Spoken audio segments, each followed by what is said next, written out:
Yes, you are most welcome, sir. Thank you. Fine, sir. How is the water point? The water point is okay. Yes. You are most welcome. Thank you. Yes. How are you? Fine, madam. Yes. Bye. Yes. Thank you for taking care of the water source. We have people's 950, and in the community we have 1,310 people from Kakuja Central, and then from the neighboring village of Atoi, we have at least 300 people. And how much is each person contributing? It is 500 shillings per person. I have 7 receipt books here showing how all the money I've collected. All the money I collect, I make sure it is receipted. And at the end of it all, I have to give the accountability to the community. Your water source is well maintained. We can see the fence. Two fence. The compound is clean. And the jerry cans are even clean.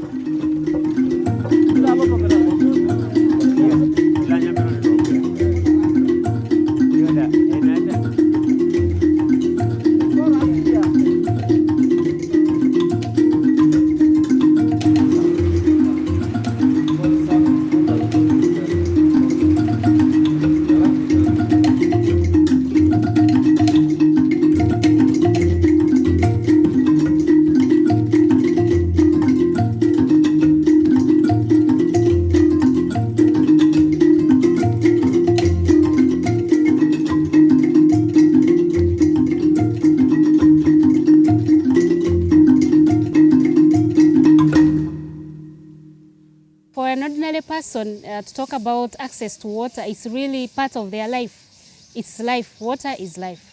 So without water, they can't survive. They can't have food. They can't have healthy children. It means all the time maybe they are going to hospitals because they are suffering from water-related diseases. The national vision is transform the nation's economy to become a middle-income country. For that to happen, you need water, because water is so central, so vital in the production processes of all the sectors, because water is life. And without this life being supported, the rest of the sectors cannot perform. Consequently, the vision of the country cannot be realized. Both of us were in the sector before 2000. Yes. And we still had a project, should I say, approach to the way we are working. That period before 2000, it was more of a projectized approach where each donor was funding their own specific project or program. So it was very clear at that time that the only way forward would be to have a national program, especially for rural water supply and sanitation. Yeah, that's how it started. Yes. That's how it started.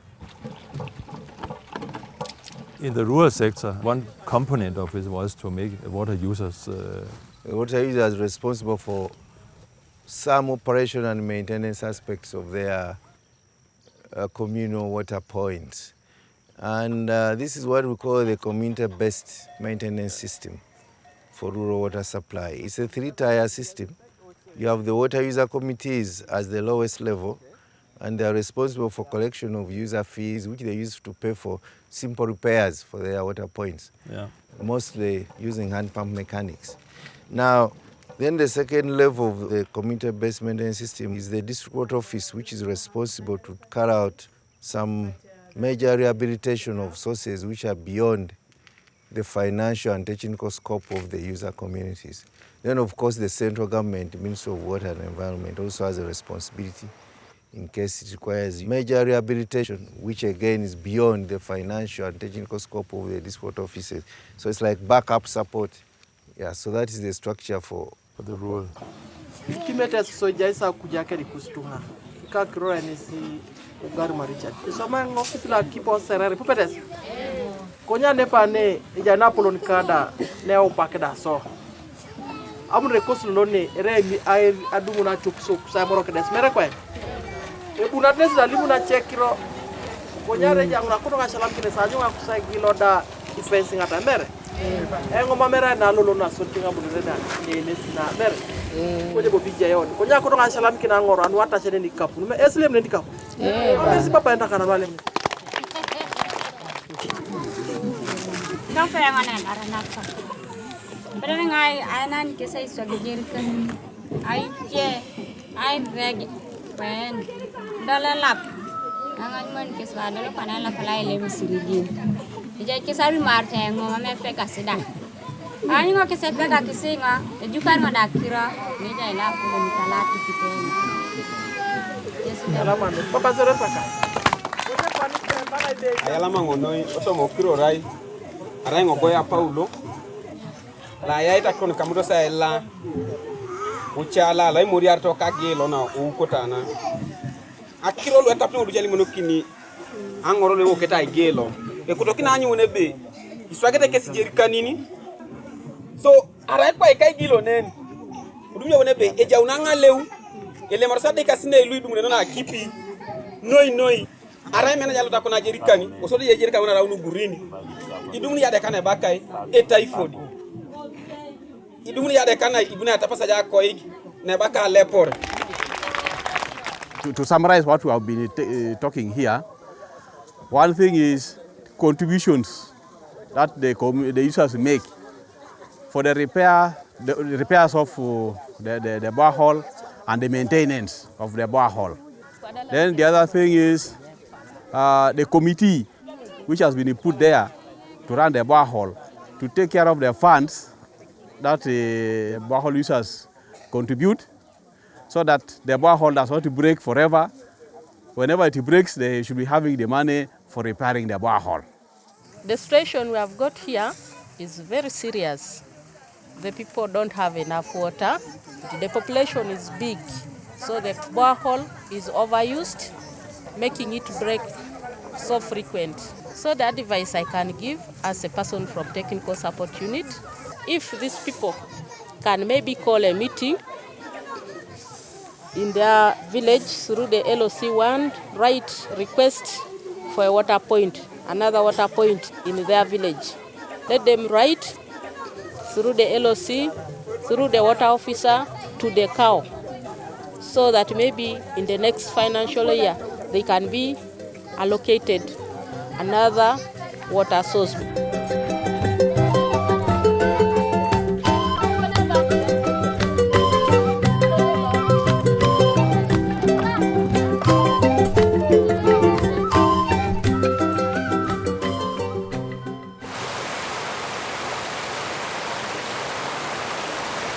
The WSDF approach was also an attempt to get a national approach to small towns and rural growth centers.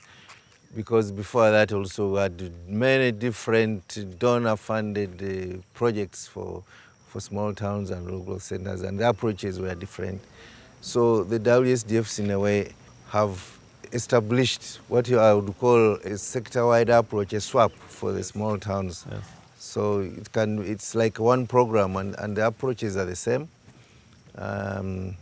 So people basically get the same services whether they're in one part of the country or the other part of the country. Yes, and the beauty about it is that they are regionally based, and they are serving the whole of Uganda. And while they are still a part of the ministry, they're kind of deconcentrated structures of the ministry. So it has helped to reduce the bureaucracy and the time it takes to effect their own procurements and process payments for supplies or services or whatever they may want to do, which has helped a lot to speed up the delivery of water and sanitation services in the towns where they are working. So within 10 minutes, we'll be leaving to the site. The contract file, I already have it here with me. So I'm just printing the site meeting minutes, and then a copy of the agenda, and then the registration form. That's fine. Let me finalize, and then we move out. Oh, that's fine.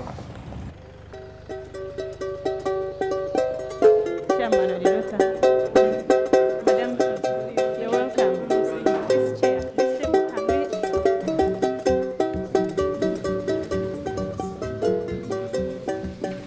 Arnold Asimwe, contract manager, Amisma. I've been involved as a subcounty chief of bank subcounty.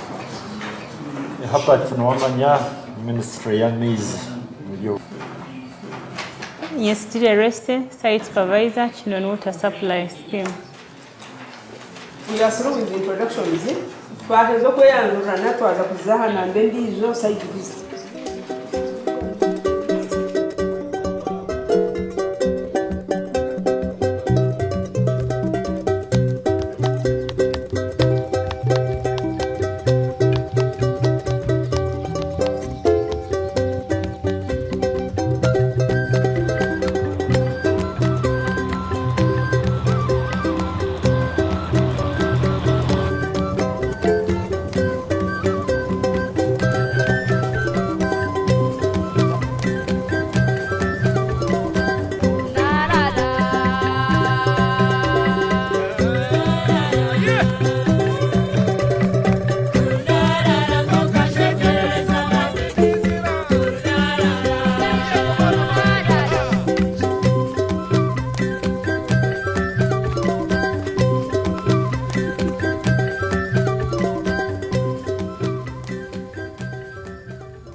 This is the tank site.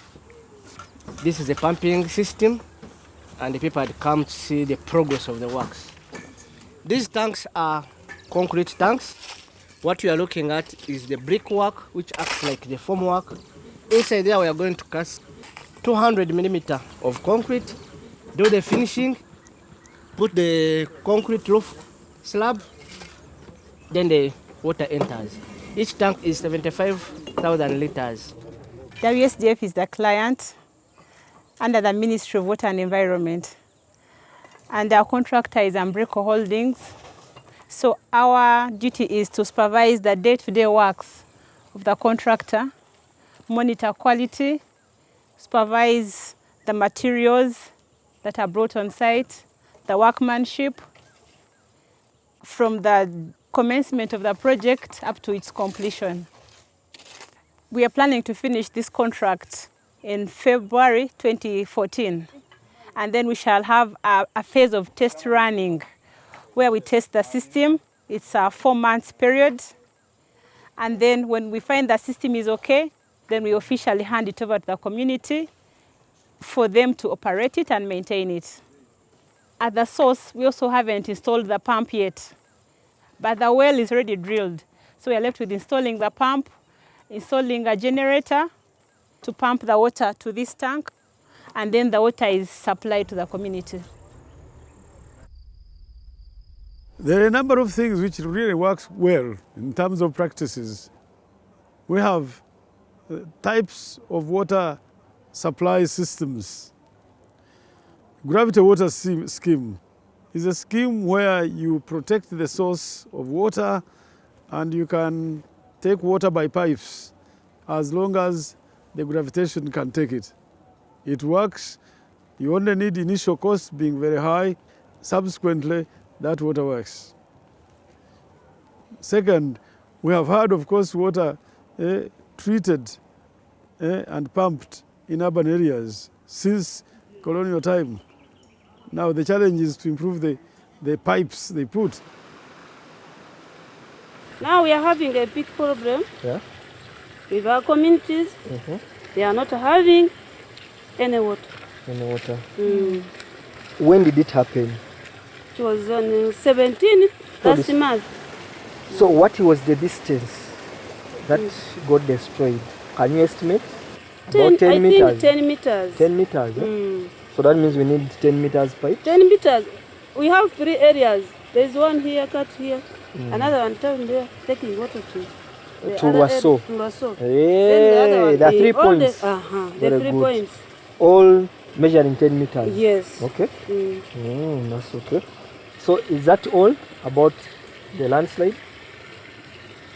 How about the rest of the system from this point? The system is not working very well because the scheme is overloaded. It is serving 3 sub-counties. Okay. But in the source we have water in plenty. It needs to catch more water and outward. Even this tank is not enough for 3 sub-counties.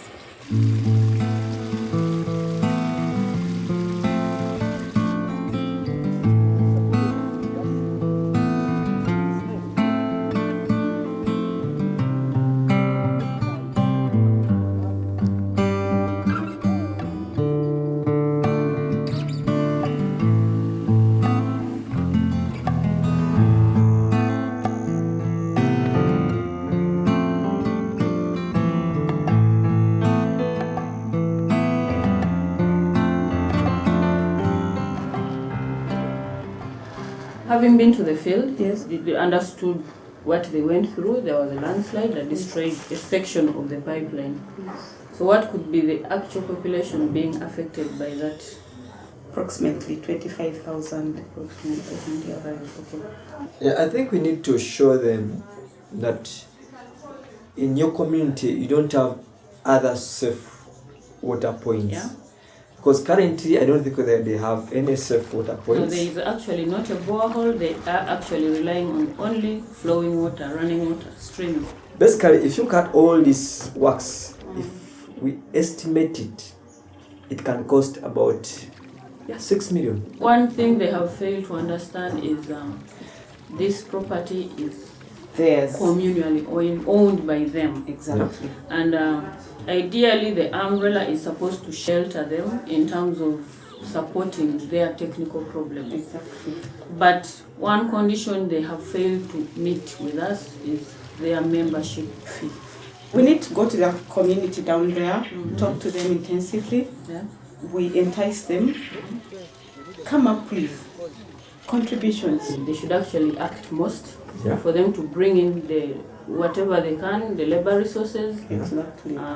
some bit of financial collections. We need to engage them to make an emergency collection, whereas we mobilize funds elsewhere. Yeah, that's a good It's a idea. good idea.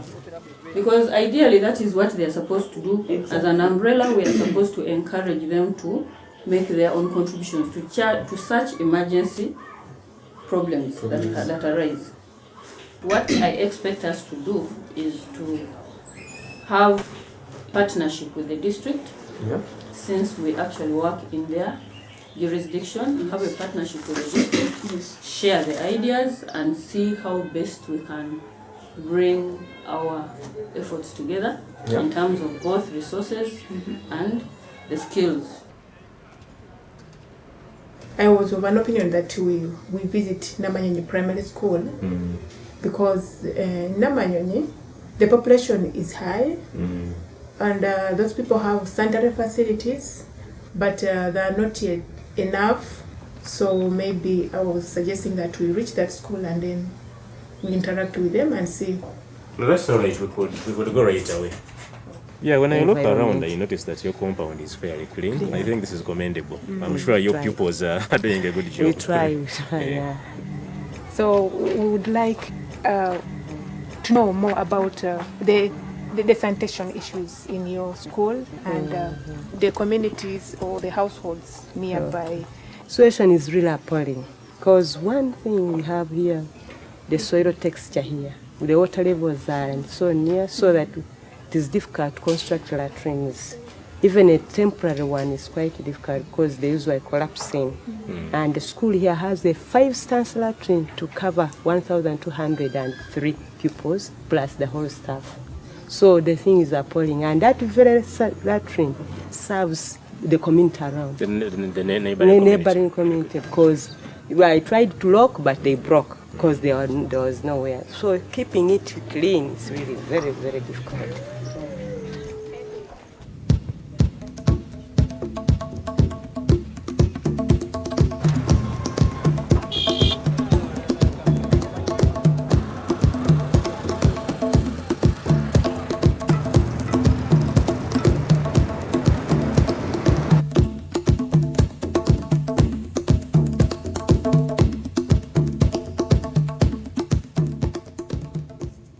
In the past, we used to rely on government alone to provide all the water we need, all the sanitation. But along the way, we have learned government can't have all these resources to serve the ever-increasing population.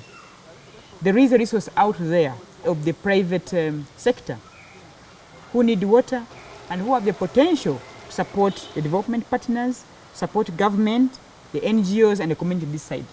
So it is the way to go. The private partnership is the way to go if you are to complement and serve effectively the increasing population and give them safe water and good standards of sanitation. For example, under the arrangement of involving the private sector, we've had lessons learned that sanitation can be a business, whereby we are using sanitation, the waste for agriculture, the waste to produce energy. These are innovations coming from the private sector. The partnerships of the private, the public, and the government working together for a cause. It's a way to go. The PPP, the triple P.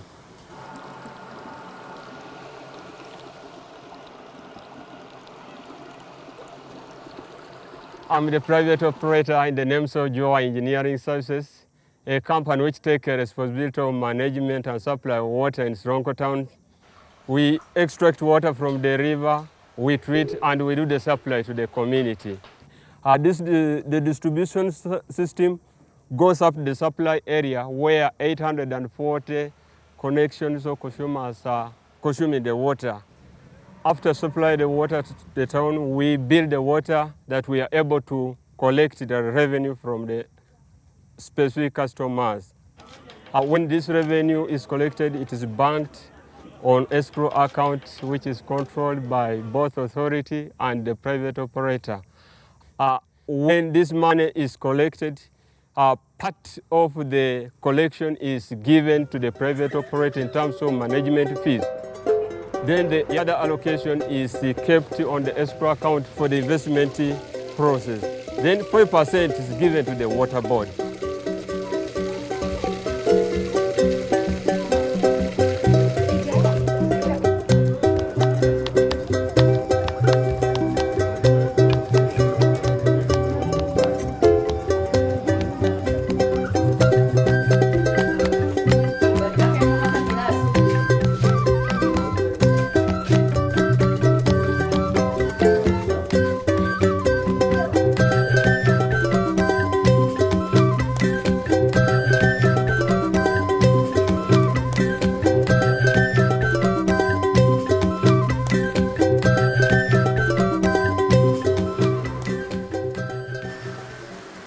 This brought all the donors who were active in the sector together.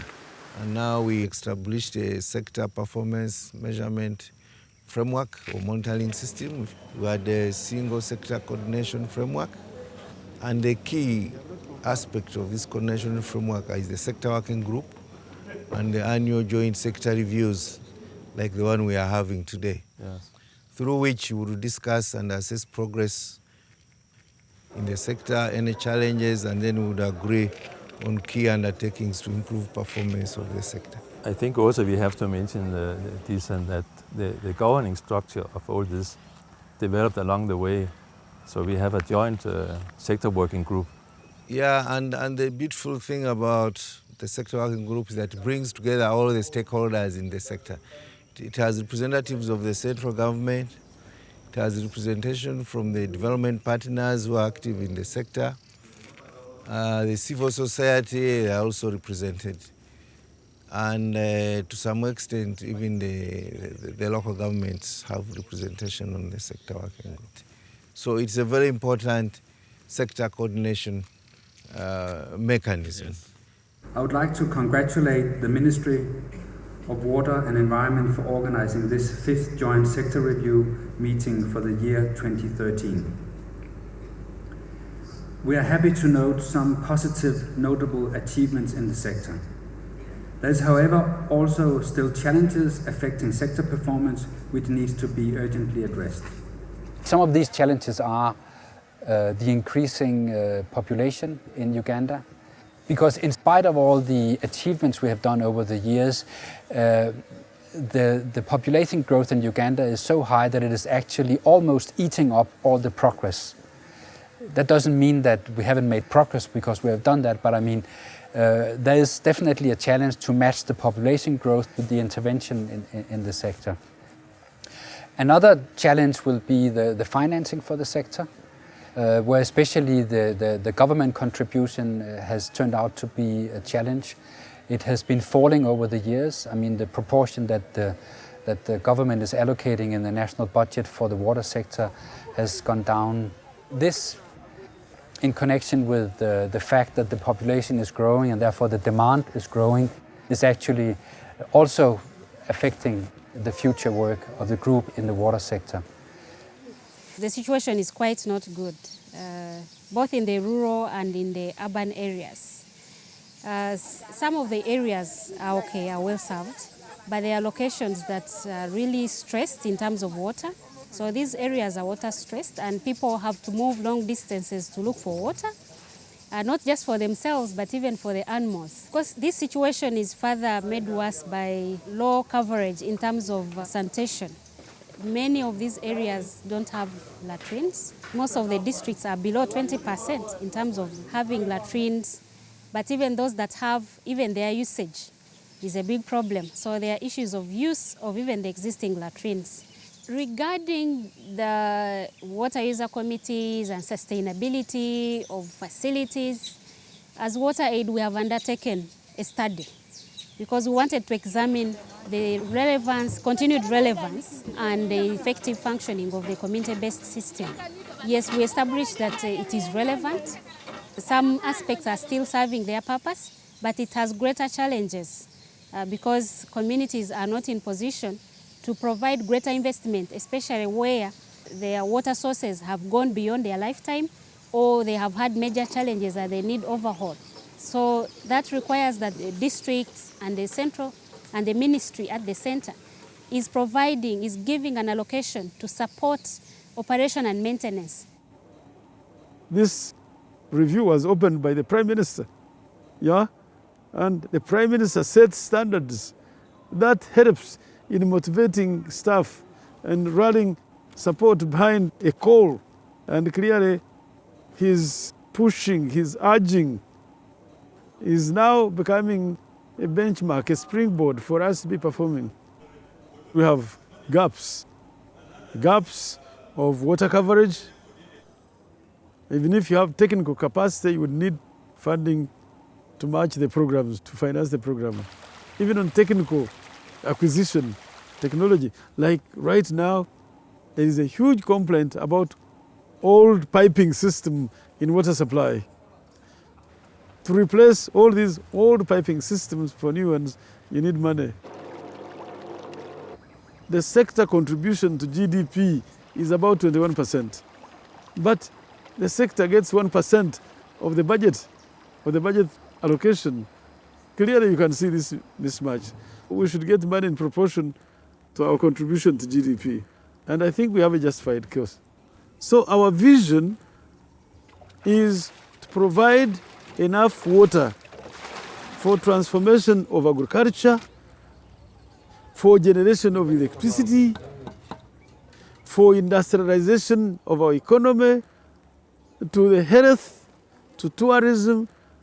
So the driving force, if I can add a point, the driving force for achieving the national vision must critically hinge on the capacity to manage and generate water to become an input for the rest of the sectors of the economy.